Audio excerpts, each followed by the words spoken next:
అందరికీ నమస్కారం అండి. వాయిస్ ఆఫ్ ఝాన్సీ ఛానల్కి స్వాగతం. ఇవాల్టి మన వీడియోలో పంచారామ క్షేత్రాలలో అతి ప్రాముఖ్యమైనది అయినటువంటి ద్రాక్షారామం గురించి పూర్తి వివరాలు తెలుసుకుందాం. ఇక్కడి స్థల పురాణం ఆధారంగా ఉద్భవించినటువంటి కుమారస్వామి, తారకాసురుని వధ, ఆ పరమేశ్వరుడు కాలభైరవుడుగా ఉద్భవించిన ఘట్టం ఇవన్నీ తెలుసుకుందాం. హిందువుల ఆరాధ్య దైవమైనటువంటి పరమేశ్వరుడికి అత్యంత ప్రీతిపాత్రమైన సమయం కార్తీక మాసం అని అంటారు. ఈ సందర్భంగా రాష్ట్రంలోని ప్రముఖ ప్రాచీన శివలింగ క్షేత్రాలు భక్తుల తాకిడితో పోటెత్తుతూ ఉంటాయి. దేశంలో ఎక్కడా లేని విధంగా పరమేశ్వరుడికి సంబంధించిన పంచారామ క్షేత్రాలు ఆంధ్రప్రదేశ్ రాష్ట్రంలోనే ఉన్నాయి. వాటిలో ఒకటిన ద్రాక్షారామం క్షేత్రానికి ఓ ప్రత్యేకత ఉంది. ఇక్కడి భీమేశ్వర స్వామి వారు ఆత్మలింగ రూపంలో అష్టాదశ శక్తిపీఠాల్లో ఒకటైన మాణిక్యాంబ సమేతంగా భక్తులకు దర్శనమిస్తూ ఉంటారు. పురాణాల్లోనూ ఈ ప్రదేశానికి ప్రత్యేక స్థానం ఉంది. అసలు ద్రాక్షారామంలో పరమశివుని ఆత్మలింగం ఎలా ఏర్పడింది, అంత ఎత్తు ఎలా ఎదిగింది, ఇక్కడికి ఎలా వెళ్ళాలి అనే విషయాలు ఇప్పుడు తెలుసుకుందాం. పురాణాల ప్రకారం తారకాసురుడు అనేటువంటి రాక్షసుడు శివుడి కోసం ఘోర తపస్సు చేసి పరమేశ్వరుడి సాక్షాత్కారం పొందుతాడు. తారకాసురుడి భక్తికి మెచ్చిన పరమేశ్వరుడు ఏం వరం కావాలి అని అడగగా ఆత్మలింగం కావాలని కోరుకుంటాడు. దీంతో శివుడు తారకాసురుడికి ఆత్మలింగాన్ని వరంగా ప్రసాదించేస్తాడు.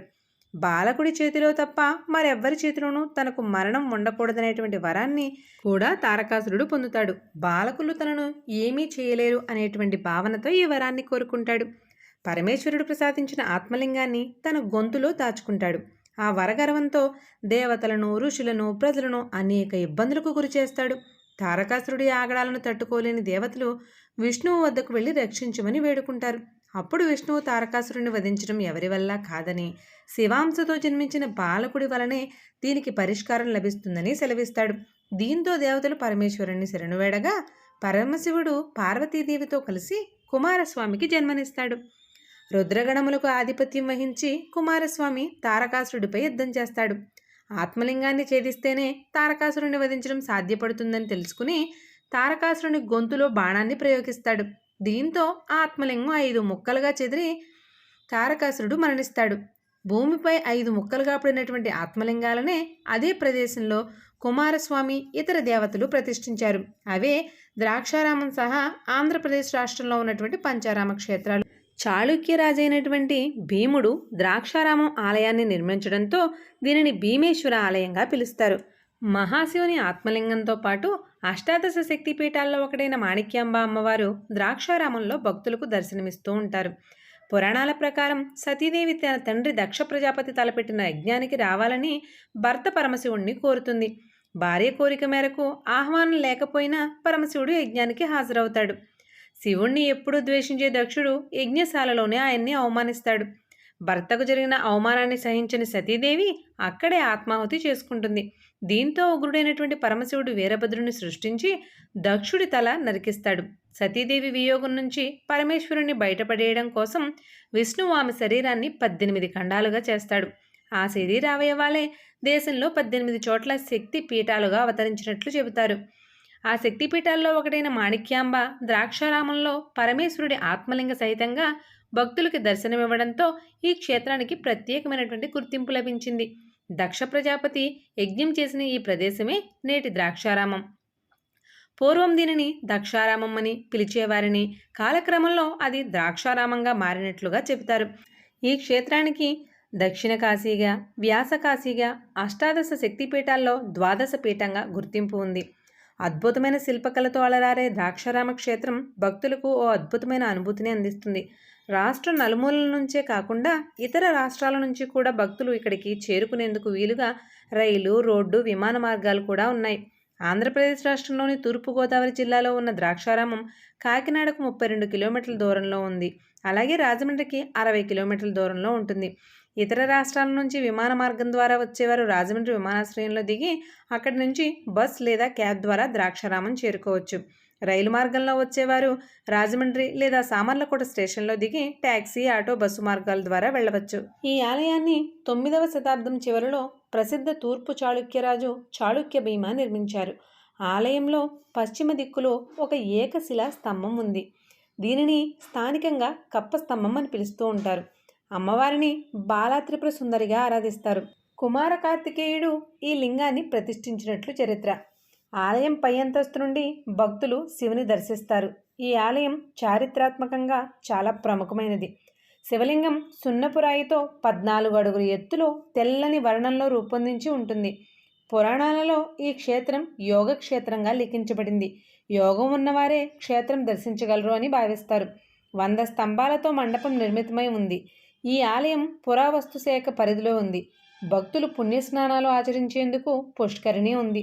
గుడిలో స్వామివారికి ఎదురుగా మండపంలో ఉన్నటువంటి నంది విగ్రహం ఏకశిలచే చెక్కబడి ఉంటుంది. ఆలయంలోని మండపం 100 రాతి స్తంభాలను కలిగి ఉన్నప్పటికీ శిల్పి తన శిల్పకళా వైవిధ్యంతో నిర్మించడంతో ఏ 2 స్తంభాలు ఒకేలా ఉండకపోవడం గమనార్హం. క్రీస్తుశకం 892 నుంచి 921 వరకు మొదటి చాళుక్య భీమనపాలుడు కుమారరామాన్ని రాజధానిగా చేసుకుని రాజ్యపాలన చేశాడు. ఇతడికి భీమేశ్వరుడి మీద అమితమైన భక్తి మరియు విశ్వాసం. ఆలయానికి ప్రాకార మండపాలను నిర్మించాడు. సామర్లకోటలోని భీమేశ్వరాలయం నిర్మాణ శైలిలో ద్రాక్షారామంలోని భీమేశ్వరాలయాన్ని పోలి ఉంటుంది. 1340, 1466 ప్రాంతంలో రాజ్యపాలన చేసిన కాకతీయ రాజు ఈ ఆలయంలో కొంత భాగాన్ని పునర్నిర్మించినట్లుగా తెలుస్తోంది. కోటగోడ లాంటి ప్రాకారం లోపల అంతే ఎత్తుగల 2వ ప్రాకారం ఉంది. ప్రాకార ముఖద్వారం సమీపంలో ప్రాచీన సరోవరం, వెనుక భాగాన పెద్ద రాతి స్తంభము ఉన్నాయి. ఈ ఆలయం గర్భాలయం, అంతరాలయం, ముఖమండపం అనేటువంటి 3 భాగాలుగా ఉంటుంది. విశాలమైన ప్రాకారాలతో, 4 ద్వారాలతో, కోనేటి జలాలతో, చాళుక్యుల శిల్పకళా నైపుణ్యంతో అలరారుతున్నటువంటి ఈ క్షేత్రాన్ని దర్శించగానే మనసుకి ఎంతో ఆహ్లాదం, ఆనందం కలుగుతాయి. దేవాలయం లోపలి ప్రాకారంలో వినాయకుడు, కాలభైరవుడు, వీరభద్రుడు, మహాకాళి, శనీశ్వరుడు, నవగ్రహాలు కొలువై ఉండడం చూస్తారు. ప్రధాన ద్వారానికి ఎడమవైపు బాలా త్రిపుర సుందరి అమ్మవారు, కుడివైపున ఊయల మండపం కనిపిస్తాయి. గర్భగుడిలో 2వ అంతస్తు వరకు పెరిగినటువంటి 14 అడుగుల భీమేశ్వరుడి శివలింగం నయనానందాన్ని కలిగిస్తుంది. ఈ దేవాలయం చుట్టూ 2 ఎత్తైనటువంటి ప్రాకారాలను కలిగి ఉంటుంది.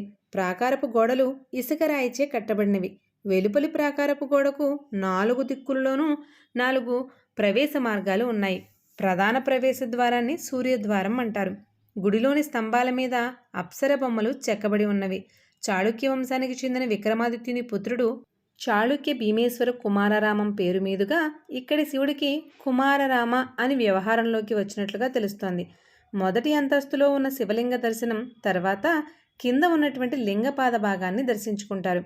ఈ దేవాలయ నిర్మాణం పంచారామాలలో ఒకటైన ద్రాక్షారామంలోని భీమేశ్వరాలయాన్ని పోలి ఉంటుంది. చాళుక్యరాజు అయినటువంటి భీముడు నిర్మించాడని క్షేత్ర కథనంలో వివరించడం జరిగింది. ఈయనే ద్రాక్షారామ దేవాలయాన్ని కూడా నిర్మించింది. అందుకే ఈ 2 గుళ్ళు ఒకే రీతిగా ఉండడమే కాదు, రెండిటి నిర్మాణానికి ఉపయోగించిన రాయి కూడా ఒకటే రకంగా మరియు నిర్మాణ శైలి కూడా ఒకే విధంగా ఉంటుంది. ఆలయం పడమటి గోడలో అమర్చినటువంటి గణపతి విగ్రహం ఉంది. ఈ గణపతి నాభిలో ఒక వజ్రం ఉండేదట. ఆ రోజుల్లో ఈ వజ్రం నుంచి వచ్చేటువంటి కాంతులే రాత్రిపూట భక్తులకు మార్గదర్శకంగా ఉండేవట. అందుకే ఈ గణపతిని వజ్ర గణపతి అంటారు. ఈ ఆలయ నిర్మాణంలో మరో విశేషం ఏమిటంటే చైత్ర వైశాఖ మాసాలలో సూర్యదేవుని కిరణాలు ఉదయం పూట స్వామివారి పాదాలను, సాయంత్రం పూట అమ్మవారి పాదాలను తాకుతాయి.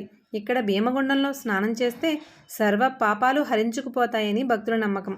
మహాశివరాత్రికి గొప్ప ఉత్సవం నిర్వహిస్తారు. ఇక్కడ స్వామివారికి బాలా త్రిపుర సుందరికి వైభవంగా వివాహ మహోత్సవం జరిపిస్తారు. అత్యంత పవిత్రమైన శైవక్షేత్రం. శివ సంకల్పం మనకి కూడా కలగాలని మనస్ఫూర్తిగా కోరుకుంటూ మీ వాయిస్ ఆఫ్ ఝాన్సీ. ఈ వీడియో మీకు నచ్చింది, ఉపయోగపడింది అనుకుంటే తప్పకుండా వాయిస్ ఆఫ్ ఝాన్సీ ఛానల్ని సబ్స్క్రైబ్ చేసుకోండి. అలాగే వీడియోస్ని లైక్ చేస్తూ ఉండండి. ఫ్రెండ్స్ అండ్ ఫ్యామిలీ మెంబర్స్కి షేర్ చేస్తూ ఉండండి. మరిన్ని మంచి మంచి కథలు మీకు అందిస్తూ ఉంటానండి.